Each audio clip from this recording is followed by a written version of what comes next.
ஆண்டவரும் அருமை இரட்சகருமாய் இருக்கிறதான இயேசு கிறிஸ்துவின் ஈடு இணையற்ற நாமத்தினால் உங்கள் யாவரையும் அன்போடு வாழ்த்தி வரவேற்கிறேன்.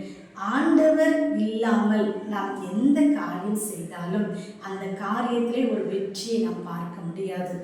தேவனுடைய ஆலோசனை இல்லாமல் தேவன் இல்லாத காரியம் ஜெயமாகவே பார்க்க முடியாது. பாருங்கள், ஆண்டவர் நம்மளோடு கூட இருப்பார் என்று சொன்னால் அவருடைய ஆலோசனையும் அவருடைய வழி நடத்துதலும் நம்மளோடு கூட இருக்கும்போது எந்த காரியம் செய்தாலும் அந்த காரியத்தில் ஒரு வெற்றியையும் ஒரு ஜெயத்தையும் பார்க்க முடியும்.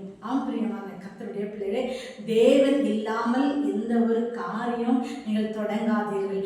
தேவன் இருக்கும் பொழுது அந்த காரியம் உங்களுடைய வாழ்க்கையில ஒரு ஜெயத்தை கொண்டு வரும் என்பதை நீங்கள் மறந்து விடாதீர்கள். லூக்கா 18ஆம் அதிகாரம் 27வது வசனம் இப்படியாக வாசிக்கிறோம்.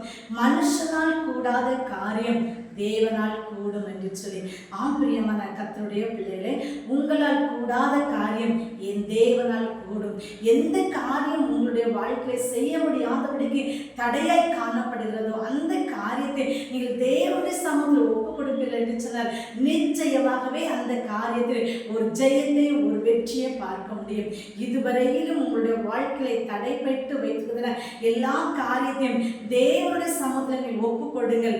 நிச்சயமாக என் தேவன் அந்த தடைகள் எல்லாவற்றையும் மாற்றி ஏற்ற நேரம் வரும்போது என் தேவன் உங்களை ஆசீர்வதிப்பார்.